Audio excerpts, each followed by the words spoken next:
Wassalatu wassalamu ala habibina wa syafi'ina wa maulana Muhammadin wa ala alihi wa ashabihi wa man tabi'ahum wa man wasallama ila yaumiddin.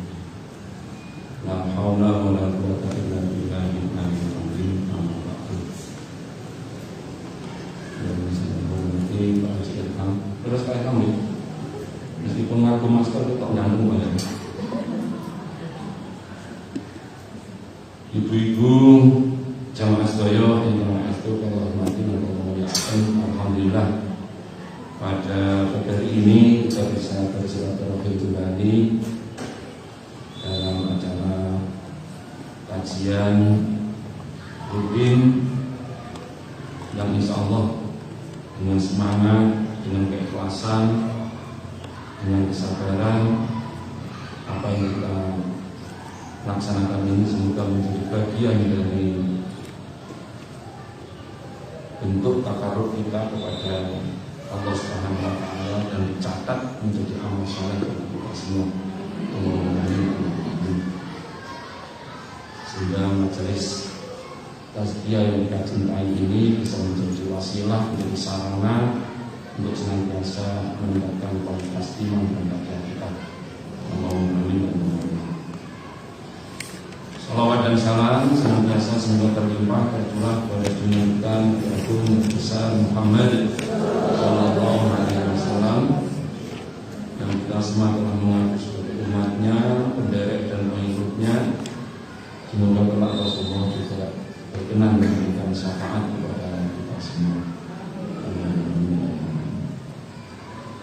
Bapak Ibu yang saya hormati dan saya muliakan, sebagaimana sudah disampaikan melalui pengumuman, melalui grup-grup WA dan yang lain, pada pagi hari ini kita ingin berbicara tentang salah satu nikmat Allah yang luar biasa, yaitu nikmat umur.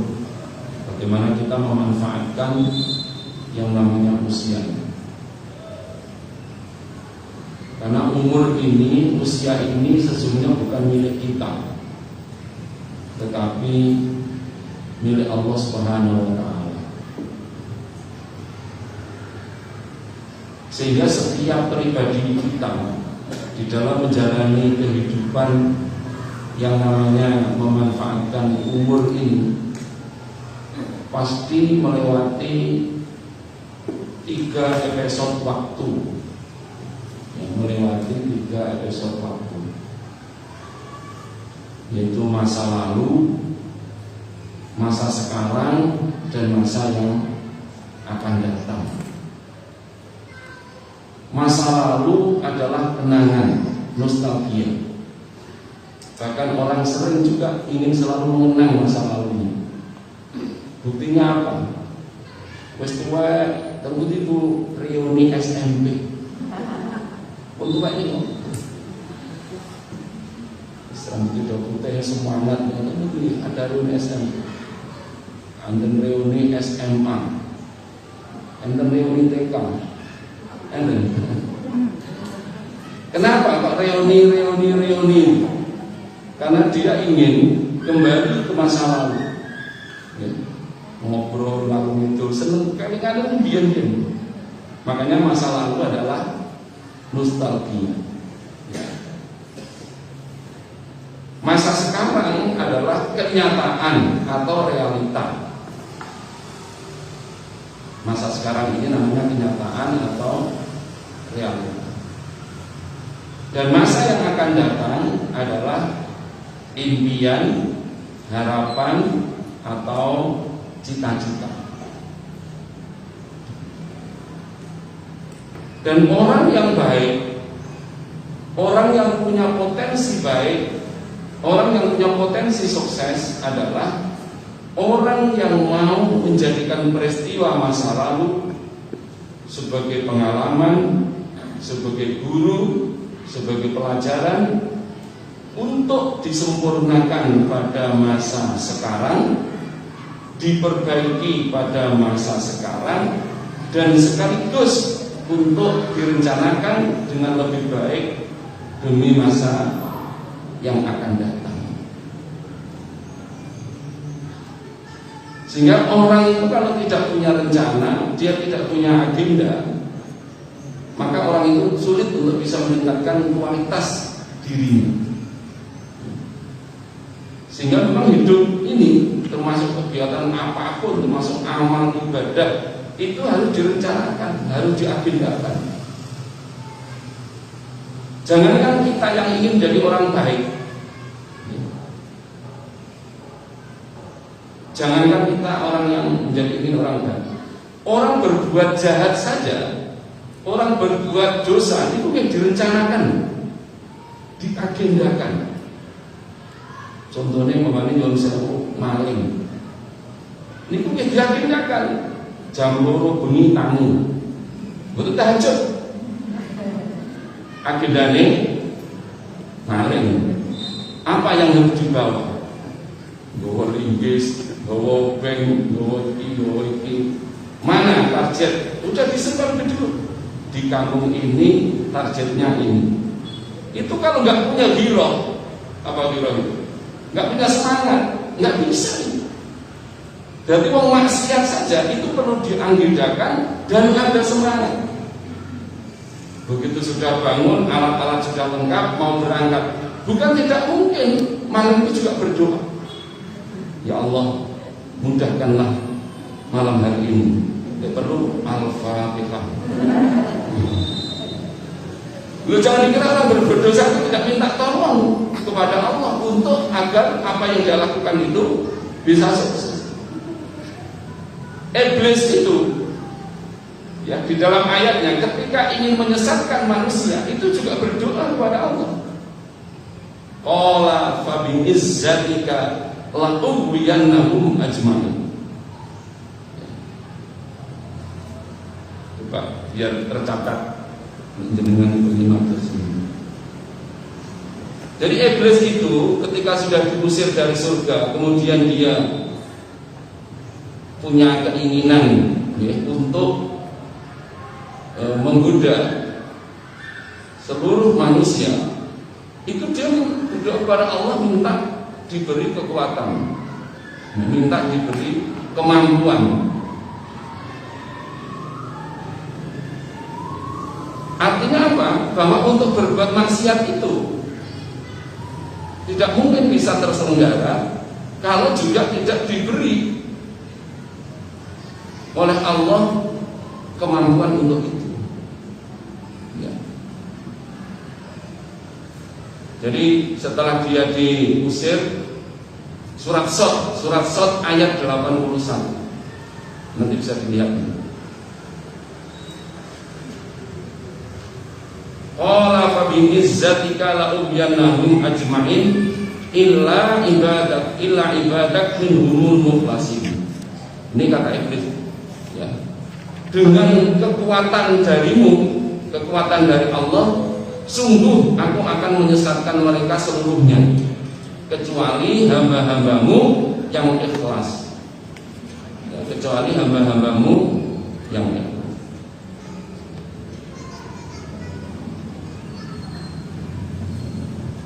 Nah maka kembali bahwa jadi kalau pas kalimat itu ayatnya ayat 82 ya, ayat 82 sampai 83. Qala fa bi izzatika la ughwiyannahum ajma'in. Demi kekuasaan engkau aku akan menyesatkan mereka semuanya kecuali hamba-hambamu yang mukhlis di antara mereka. Jadi untuk menyesatkan manusia itu butuh kuasa Allah.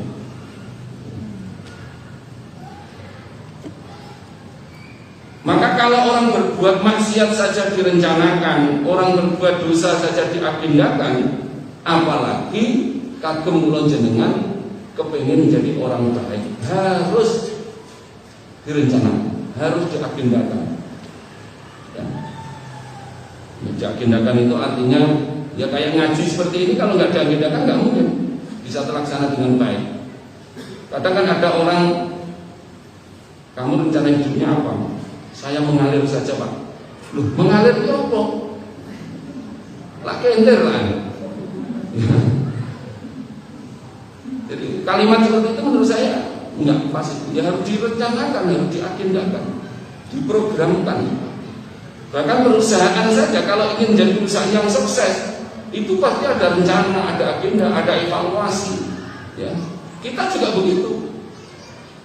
Hamba itu, seorang hamba ketika dia menjadi hamba yang baik, secara personal dia harus punya agenda untuk meningkatkan kualitas kehambaan.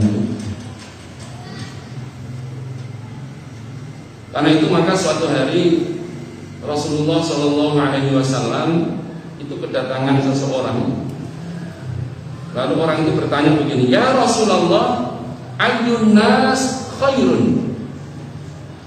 Ya Rasulullah, ayyun nas khairun? Wahai Rasul, siapakah orang yang baik itu? Ya, siapakah orang yang baik itu? Nabi kemudian menjawab, qala man tala umruhu wa asna amaluhu. Man tala umruhu wa asna amaluhu. Orang yang baik itu orang yang panjang usianya dan bagus amalnya. Orang yang panjang umurnya dan bagus prestasinya. Orang tidak mungkin punya prestasi yang baik kalau dia tidak punya agenda di dalam hidupnya. Jadi nggak mungkin orang itu berprestasi dengan baik kalau dia itu nggak punya rencana, nggak punya agenda, nggak punya program, nggak mungkin. Lalu sahabat itu tanya lagi, wa ayyun nas syarrun? Lalu siapa wahai Nabi orang yang buruk itu?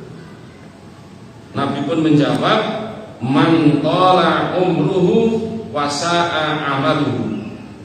Orang yang buruk adalah orang yang panjang usianya dan buruk amalnya. Panjang umurnya, jelek prestasinya. Baik prestasi yang terkait dengan Allah, vertikal ibadah maupun amal yang bersifat hablum minan nas. Makanya nyuwun sewu kalau ada orang ulang tahun, itu kan pasti doanya itu panjang umurnya, panjang umurnya, panjang umurnya serta mulia. Itulah kira-kira yang dimaksud dengan amal baik. Nggak ada orang ulang tahun itu pendek umurnya, pendek umurnya. Kadang wis tua, wis simbah-simbah itu ulang tahun. Niup lilin, lilinnya nggak mati-mati karena ketika ditiup giginya yang mencolok. Jadi nyebul itu malah untungnya sing. Jadi orang berdoa tentang umur itu nggak boleh hanya panjang umurnya. Panjang umur untuk apa? Kalau orang panjang usianya untuk maksiat, menambah dosa, ya ngapain begitu? Maka harus, ya Allah panjangkanlah usia saya untuk ibadah, untuk bisa istiqomah menjalankan perintah-perintahmu, ya, untuk menambah kualitas kehambaan. Harus begitu. Jangan hanya minta panjang usia saja, harus menjadi sebuah kemuliaan. Nah, kesadaran tentang umur ini menjadi penting. Kenapa? Karena hidup ini nggak lama. Jadi kalau jenengan gesang teng alam dunia itu mboten dangu. Kalau Nabi itu menginformasikan dalam hadis riwayat Imam Hakim dan Imam Tirmidzi, a'maru ummati ma baina sittin ila sab'in. A'maru ummati ma baina sittin ila sab'in. Umurnya umatku itu antara 60 sampai 70. Umurnya umatku antara 60 sampai 70. Wa aqalluhum man yajuzu dzalika. Wa aqalluhum, dan sedikit orang yang melewati 70. Jadi Nabi sudah dawuh umurnya umatku itu antara 60 sampai 70. Melewati 70 itu sedikit orang. Ngapunten. Di ruangan ini sudah ada yang umur di atas 70. Ibu-ibu mungkin anda sing di atas 70? Tunggal. Lagi satu, ada lagi yang lain. 2, 3. Ini kok pinter nih, sangat dulu kayak pojokan. Jenengan luar biasa nih. Di atas 70 ini luar biasa nih. Makanya kadang kalau ada orang sampai 80 tasik sehat, niku kadang kalau malah curiga nih. Napa curiga nih? Itu ojo-ojo catatan Israel ketelingsut. Orang mati-mati. Artinya kalau Nabi dawuh antara 60 sampai 70, secara hitung-hitungan kalau jenengan pun saged ngitung. Hari ini saya umur berapa? Hari ini usia saya berapa? Artinya nggih, wong aku saiki wis 55, nek nderek Kanjeng Nabi berarti kurang 8 tahun. Aku Kanjeng Nabi kan 63. Nggih. Saiki aku wis 32. Nderek Kanjeng Nabi kurang setahun. Artinya enggak lama hidup ini. Karena hidup ini tidak lama, maka kita harus betul-betul memanfaatkan yang namanya nikmat umur, nikmat usia itu dengan yang semaksimal mungkin. Memang yang namanya mati nggak ada orang yang tahu, ya. Karena itu hak prerogatif Allah. Siapa yang menduga kemarin ada orang ingin happy lewat undi Delingu, bisa melorot. Berapa orang? 13 ya? 13 orang meninggal dalam waktu yang hampir bersamaan. Bahkan kemarin kemudian dikirim ke mana Sidoarjo ke Solo itu ambulan jejer. Jadi belum itu ya. Jadi al-maut nggak ada yang tahu. Batas usia nggak ada yang tahu. Tapi Nabi setidaknya memberikan informasi umurnya umatku intervalnya antara 60 sampai 70, di atas 70 termasuk sedikit orang, termasuk makhluk langka. Sehingga dengan hadis ini sebenarnya Nabi ingin mengedukasi kita bahwa setiap saat kita itu harus mengevaluasi umurku wis piro, ngamalku apa, umurku piro, ngibadahku apa, dan begitu seterusnya. Karena tanpa ada kesadaran seperti itu, nggak mungkin orang itu menjadi lebih baik. Nyatane ana wong wis tuwa panggah ibadah, wis tuwa panggah isine teng donya mung dolanan, nyenengke nafsu. Betul kon dino akad wis kuat. Semangat cerita. Aku ini kok ini. Tapi lek kan berangkat ke masjid, sikile mabut. Kenapa kan begitu? Ya karena dia tidak punya kesadaran diri. Bagaimana dia memaknai hidup, untuk apa sebenarnya Allah memberikan yang namanya umur usia. Dia mau orang tua, monggo punya hobi ini, monggo. Tapi untuk Allah jangan sekali-kali kemudian diremehkan. Nah, karena saking pentingnya tadi itu, ya, saking pentingnya umur ini tidak lama dan umur itu harus menjadi sesuatu yang bermanfaat, sesuatu yang bersifat prestasi. Maka kalau ada orang ingin mati itu sampai dilarang. Jadi kalau ada orang nggak boleh nggak orang itu karena problem tertentu wes tak mati baik. Ya. Mungkin utang, nopo lah, stres, timbangan urip ini tak mati baik. Ternyata dalam pandangan agama nggak boleh. Mungkin kalau di luar negeri kasus-kasus tertentu itu oleh negara diizinkan. Contoh umpamanya ada orang sakit menaun, nggak sembuh-sembuh, lalu dia datang ke medis untuk disuntik mati umpamanya. Mungkin di luar negeri ada yang mengizinkan karena hidup dianggap hak.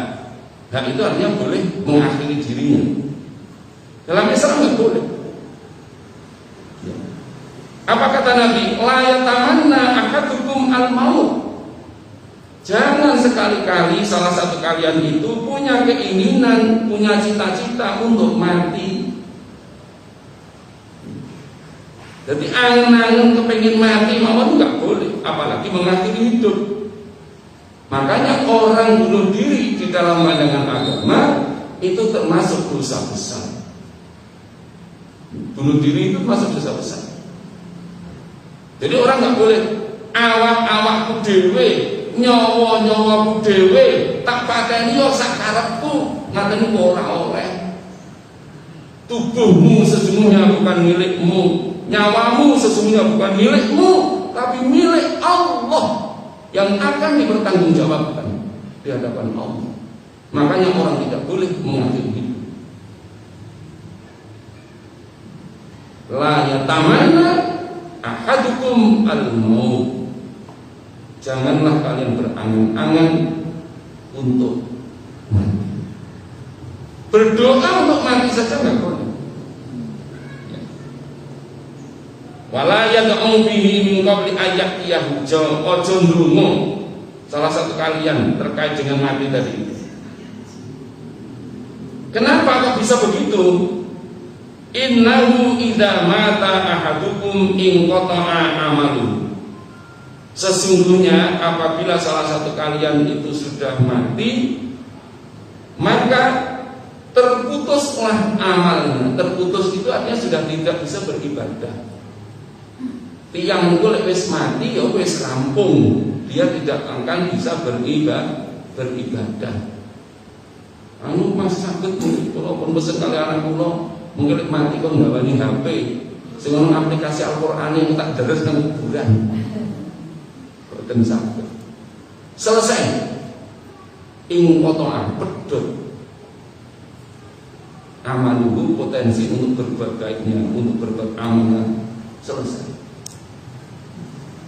Jadi ibarat wayang, kalau kehidupan ini diibaratkan sebuah cerita, maka ketika wayang itu cerita sudah selesai, sang dalang sudah memasukkan wayang ke dalam kotak, yang pun rampung, ceritanya rampung. Wong itu wis mlebu teng kuburan ya wis rampung. Wa innahu la yazidul mu'min. Nabi melanjutkan. Wa innahu la yazidul mu'min, sesungguhnya tidaklah bertambah bagi orang mukmin apanya? Umurnya illa khairan, kecuali bertambahnya kebaikan. Terus orang mukmin itu kata Nabi, ketika dia mengarungi kehidupan berganti hari, berganti minggu, berganti bulan, berganti tahun, terus harusnya trennya yazid amal, bertambah, progres.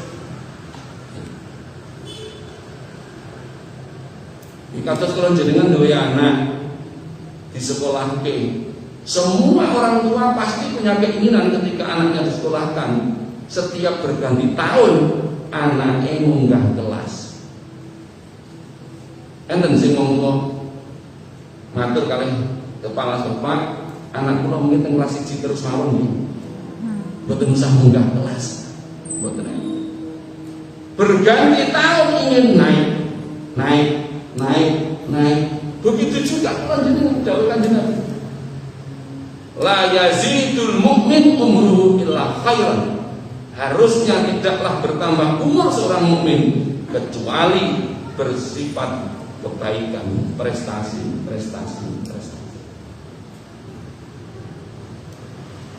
Nah semua itu sing saged ngerti nggih awake dhewe piyambak-piyambak. Makanya perlu kita itu meluangkan waktu dalam hidup kula jenengan, dalam kesendirian kula jenengan apa yang disebut dengan muhasabah diri. Metani dumateng awak kita piyambak-piyambak. Baik metani yang terkait dengan amal harian maupun amal-amal yang kita rencanakan. Baik yang bersifat hari ini sholat piye, ngaji Quran wis entuk pira, akhlak piye, karo bojo piye, karo anak piye dan seterusnya. Nah, dari piye itu, maka nanti kita akan bisa menjadi orang yang bisa semakin positif, menjadi orang yang semakin prestatif. Jadi metani itu lebih penting. Jangan kok malah memetani wong liya. Wong liya dikomentari, wong liya dipetani, awake dhewe malah ora tau dipetani, tidak pernah kita komentari. Dan itu bersifat pribadi. Jangan sampai kita itu digambarkan oleh Al-Quran ketika orang mengibah-ibah kepada Allah terkait dengan umur itu. Jadi ketika orang itu jadwalnya itu sudah selesai, ceritanya wis entek, ajalnya sudah saatnya datang, dia itu wadul lapor ke Allah dengan mengibah-ibah, ngerayu-ngerayu. Itu ada dalam surat Al-Munafiqun. Ya, nanti dicek ya. Di dalam surat Al-Munafiqun ayat 10 sampai ayat 11.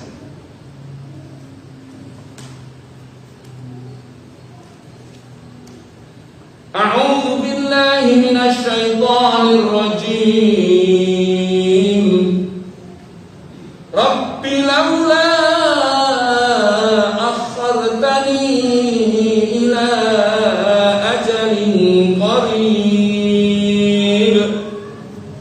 fa'asaddaq wa akum minas sholihin.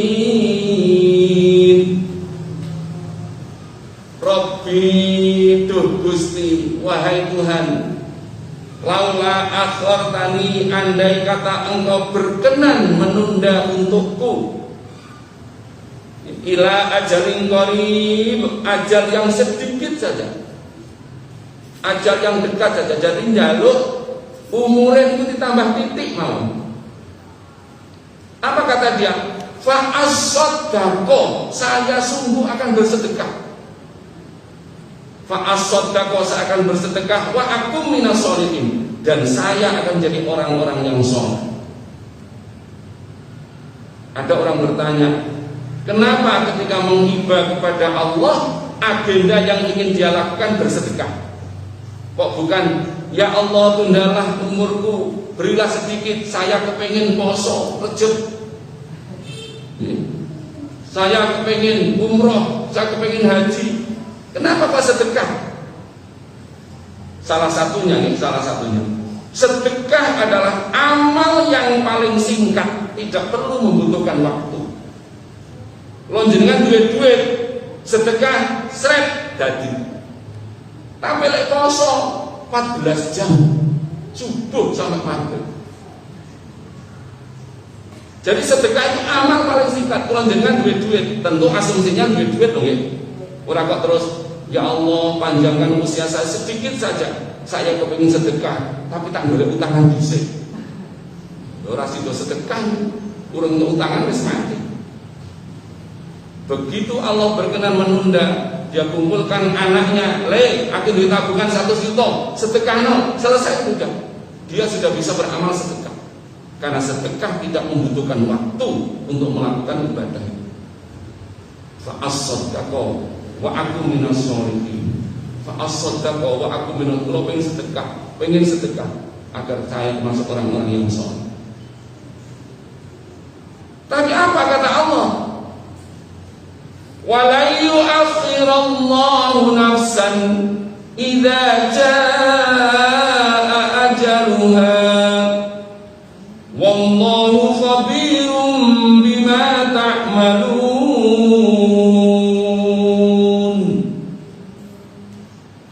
Allah tidak pernah menunda. Allah tidak pernah menunda seseorang akan ajalnya kalau memang sudah waktunya. Betul pun jadwale, pun wayahe, pun wancine tidak mungkin bisa ditunda. Terus dijokke ya ora iso, ditunda juga nggak bisa kalau belum waktu. Dan itu nggak ada yang tahu kecuali Allah. Yang tahu ajalnya itu siapa?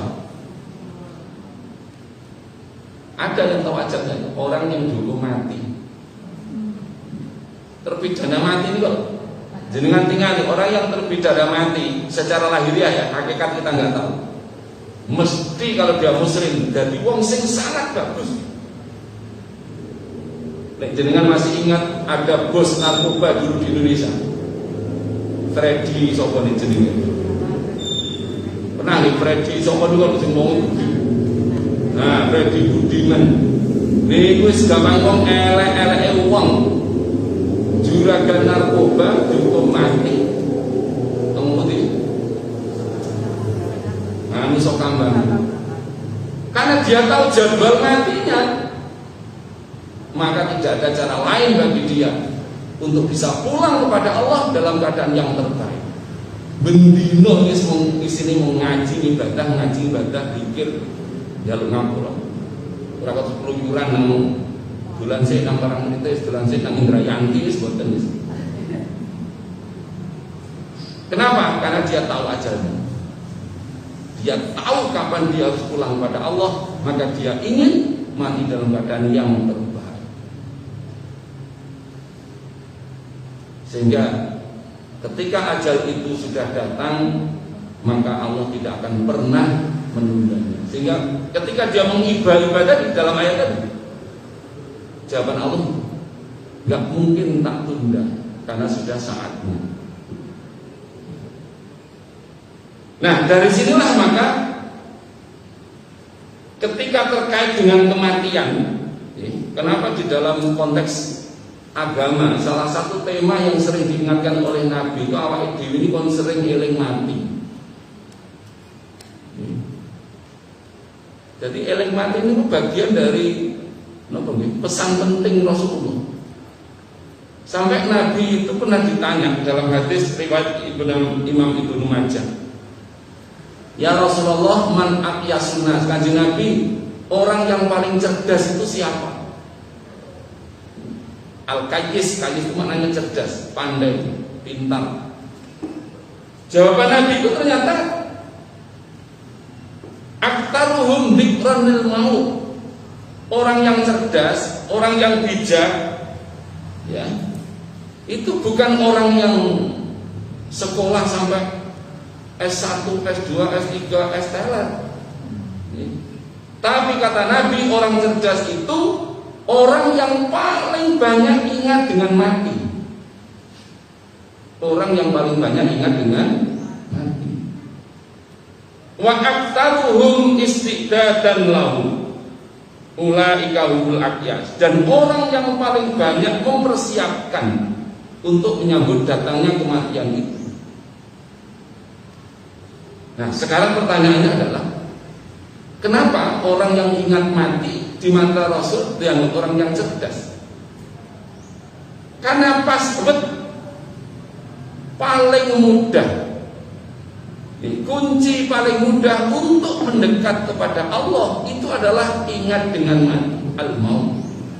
Contohnya tadi, Freddy tadi, karena dia ingat akan kematiannya, akhirnya dia menjadi orang yang soleh, bertaubat, ingin menjadi orang yang terbaik.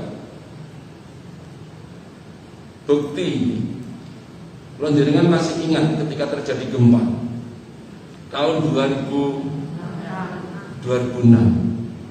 Begitu terjadi gempa kurang lebih jam 6 pagi, semua orang lari dari rumahnya. Apapun dia tinggalkan, masak urung mateng melayu, adus urung rampung melayu, buang hajat belum selesai, nyaut sak kenani. Kenapa? Karena takut mati. Wedi. Dan ketika dia lari, lalu apa yang terucap dari lisannya? Ingat Allah, ya Allah, ya Allah, astagfirullahaladzim, subhanallah, Allahu Akbar, Allahu Akbar. Termasuk orang yang tidak pernah zikir sekalipun. Wong sing ra tau zikir gitu loh. Begitu dia ingat dengan kematian, yang muncul dari lisannya adalah ingat kepada Allah. Itu jam 6. Jam 7:30 ada isu Sumarni apa tsunami? Wong kuat kabeh kok ngidul. Kenapa lari? Takut mati. Takut mati. Itulah yang salah satu makna kenapa Nabi mengatakan orang yang cerdas, orang yang banyak ingat mati. Karena ingat mati itu mudah untuk mengakses takarrub kepada Allah, mendekat kepada Allah. Contoh yang lain, kalau toh ada orang yang sudah terbiasa naik pesawat, lalu dereng dangu tidak ditulung oleh konco dulu teman di pesantren bulan apa Desember. Saya itu sudah bertahun-tahun tidak naik pesawat. Terakhir itu waktu pas umroh 2018 wes ada ini urunan. Misalnya ini badhe pesawat kan rada adoh ngene. Saya itu di Tompean, mulai teng Tompean Garjo. Dulu kan ke sana. Saya ikut teng Kulon Progo. Untungnya enten kereta bandara. Nah, saya dimintai tolong oleh teman untuk ngisi di Pontianak, Kalimantan Barat. Ternyata Jogja Pontianak itu nggak ada pesawat. Yang ada Jogja Jakarta Pontianak, Pontianak Jakarta Jogja. Ini jenenge nopo? Numpak jenis kendaraan seperti itu. Apalagi musim hujan. Ini kan sering delay, sering. Ketika mau mendarat di Pontianak itu, karena jarak pandang pilot itu tidak sampai memenuhi standar minimal, hanya 500 meter atau berapa itu, kan itu nggak mungkin pesawat di darat. Itu muter-muter. Dan muter-muter itu artinya dalam keadaan yang kurang stabil pesawat ini, wong kabut, betul. Ini kalau tinggal ini, kalau lirik kabeh wong do dinglu nih. Allahu la ilaha illa huwal hayyul qayyum la ta'khudhuhu sinatun wa la naum. Sing ora maca apa nglendriku. Kenapa? Kan begitu pertanyaannya. Takut. Dadi wong iku numpak pesawat tetep beda kali numpak bentor. Masa jenengan numpak bentor rada ngepot-ngepot itu rada tenang malah karo selfie barang. Tapi lek numpak pesawat anti itu tetep. Kenapa kan begitu pertanyaannya? Peti mati, peti tiba. Sing iso ndonga iku kabeh diwaca, kulhu diwaca, An-Nas Al-Falaq diwaca, ayat kursi diwaca, kurang tambah ayat muncul. Takut. Itulah salah satu kenapa Nabi mengatakan orang cerdas adalah orang yang banyak ingat mati, karena ingat mati itu menjadi password paling mudah untuk ingat kepada Allah Subhanahu. Makanya sampai orang sholat saja, kata Nabi, salah satu hadisnya, shollu kama sholat muwaddi. Sholatlah kamu seperti seakan-akan sholat yang terakhir. Wada ini, makanya kalau orang umroh itu ada istilah tawaf wada. Ada tawaf kudum itu tawaf selamat datang, tawaf wada, tawaf pamitan. Shollu kama sholaital muwaddi. Sholatlah kamu seperti sholat pamitan. Ojo-ojo bariki wis ra salat gitu. Artinya pada saat sholat itu kita disuruh yang sesempurna mungkin. Jangan-jangan itu sholat terakhir sebagai bentuk sholat pamitan. Ini nggak terpikir wangi. Saya ngomong di rumah iso. Perasaannya alhamdulillah urip. ketoke kaya jek urip. Yang terakhir, saya ingin menyampaikan dawuhnya Nabi terkait dengan umur ini, apa yang disampaikan oleh Imam Tobroni. Apa kata beliau? Man kana yaumuhu khairan min amsihi fahuwa rabihun. Barang siapa orang yang hari ini lebih baik daripada kemarin, ya, ibadahnya lebih baik, amalnya lebih baik, akhlaknya lebih baik, fahuwa rabihun, dialah orang yang beruntung, dialah orang yang sukses, ya. Jadi orang yang hari ini atau mungkin juga bisa bulan ini, tahun ini dia lebih baik daripada kemarin, dialah orang yang beruntung, dialah orang yang sukses. Wa man kana yaumuhu mithla amsi. Barang siapa orang yang hari ini sama dengan kemarin, ibadahnya sama, amalnya sama, akhlaknya sama, tidak ada progres, stagnan, mandek. Apa kata Nabi? Fahuwa maghbunun. Orang itu adalah orang yang tertipu, dianggap tiang sing kapusan. Kenapa? Sudah diberi kesehatan.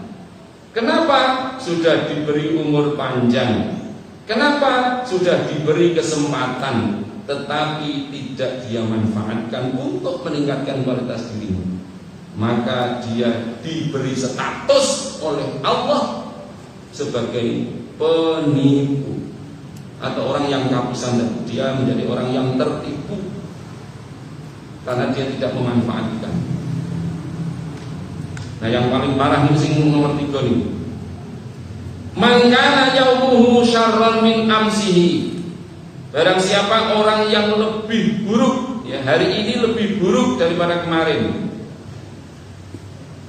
Amalnya lebih buruk, akhlaknya lebih buruk. Dia pingin keset, sakniki keset pol.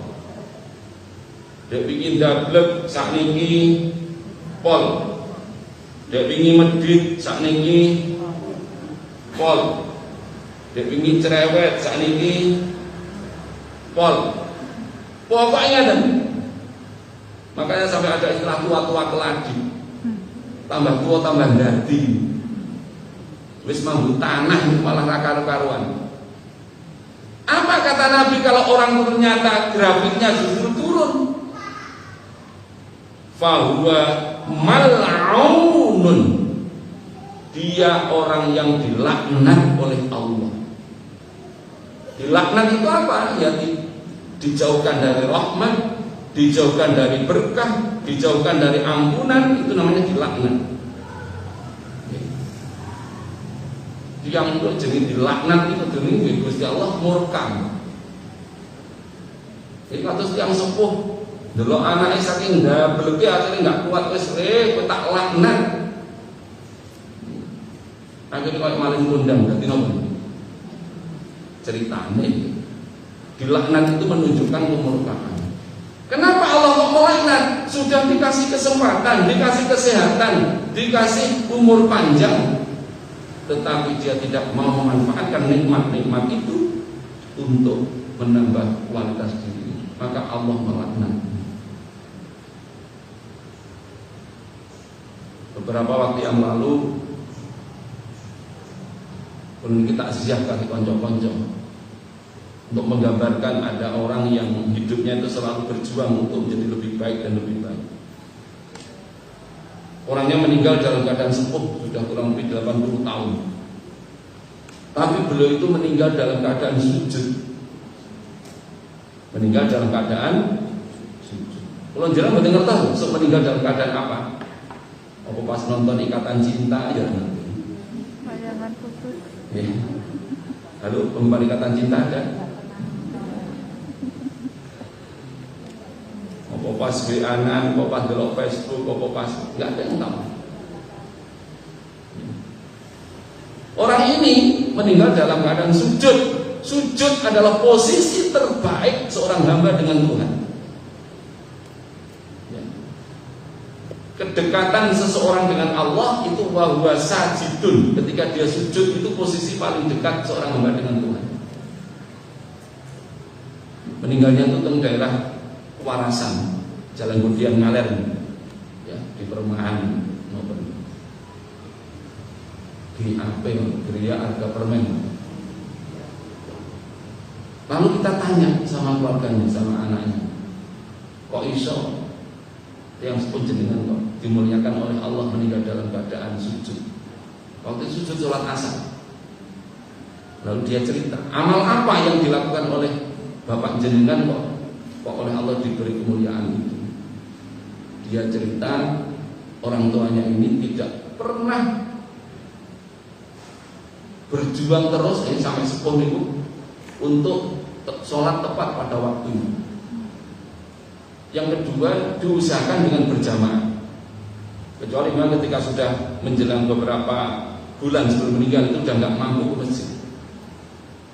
Tapi selama perjalanan hidup beliau, ini boleh sholat satu tepat waktu, yang kedua berjamaah. Sampai kalau dia ada acara di tetangga nabrak waktu sholat, dia izin kepada yang punya rumah untuk pulang dulu. Yang kedua, karena almarhum ini menurut cerita anaknya itu dulu pernah jadi muridnya Mbah Munawir Krapyak. Mbah Munawir Krapyak, pondok pesantren Krapyak. Yang kedua, beliau ini seminggu sekali khatam Quran. Kalau khatam BA, beliau buka IBA. Beliau ini khatam Quran seminggu sekali. Berarti bukan hanya one day one juz kalau seminggu khatam Quran. Ya setidaknya 5 juz dalam sehari. Allah muliakan pulang dalam keadaan sujud kepada Allah. Semoga pulang jenengan sisa umur, sisa usia yang masih diberikan oleh Allah ini, semoga betul-betul bisa kita manfaatkan untuk meningkatkan kualitas kehambaan kula panjenengan datang Allah Subhanahu wa ta'ala. Diberi usia yang panjang sekaligus juga diberi kesadaran untuk selalu bisa meningkatkan amal baik kita. Allahumma al-Fatihah. Bismillahirrahmanirrahim. Alhamdulillahirabbil alamin arrahmanir rahim maliki yaumiddin iyyaka na'budu wa iyyaka nasta'in ihdinas siratal mustaqim siratal ladzina an'amta 'alaihim ghairil maghdubi 'alaihim waladdallin amin. Bismillahirrahmanirrahim. Alhamdulillahirabbil alamin hamdan yuwafi ni'amahu wa yukafi'u mazidah. Ya Rabbana lakal hamdu kama yanbaghi li jalali wajhikal karim wa 'azimi sultanik. Allahumma salli wa sallim wa barik ala sayyidina Muhammad wa ala ali sayyidina Muhammad. Rabbana zalamna anfusana wa illam taghfir lana wa tarhamna lanakunanna minal khasirin. Allahumma ya Allah, ya Tuhan kami, ampunilah semua dosa dan salah kami. Maafkanlah dosa dan kesalahan kedua orang tua kami, bapak ibu kami yang telah dengan sabar, dengan ikhlas mendidik, membimbing dan membesarkan kami. Ampuni dosa semua guru-guru kami, orang yang telah mengajarkan ilmu sejak masa kecil kami. Ampuni dosa saudara-saudara kami, muslimin muslimat, mukminin mukminat, baik yang masih hidup maupun yang sudah mati. Ya Allah, bimbing kami, tuntun kami, ajari kami, agar sisa usia kami menjadi usia yang berkah untuk senantiasa ibadah, agar sisa umur kami menjadi umur yang bermanfaat untuk senantiasa taat kepadamu, rela melaksanakan apapun yang menjadi perintah-perintahmu, sabar meninggalkan apapun yang menjadi larangan-laranganmu, bahkan menjadi sebab engkau ridho kepada kami. Ya Allah, jadikanlah semua keluarga kami keluarga yang sakinah, mawaddah, warahmah, wabarakah. Jadikanlah anak cucu, anak turun kami amanah darimu menjadi orang-orang yang soleh dan solehah, ahli ibadah, ahli jamaah, punya akhlakul karimah, kebanggaan dunia akhirat kami. Anugerahkanlah rezeki yang penuh dengan berkah, jauhkanlah dari segala macam penyakit, bencana dan musibah. Takdirkan akhir hidup kami semua termasuk orang-orang yang husnul khotimah, husnul khotimah, husnul khotimah bi rahmatika ya arhamar rahimin. Rabbana atina fid dunya hasanah wa fil akhirati hasanah wa qina adzabannar walhamdulillahi rabbil alamin. Terima kasih makaten wal jamaah sami kang saged kita aturaken. Mungkin yang sedikit sakit memotivasi kita semua ya, dan kurang lebihnya sungguh saya minta maaf. Wallahul muwaffiq ila aqwamit thoriq. Assalamualaikum warahmatullahi wabarakatuh.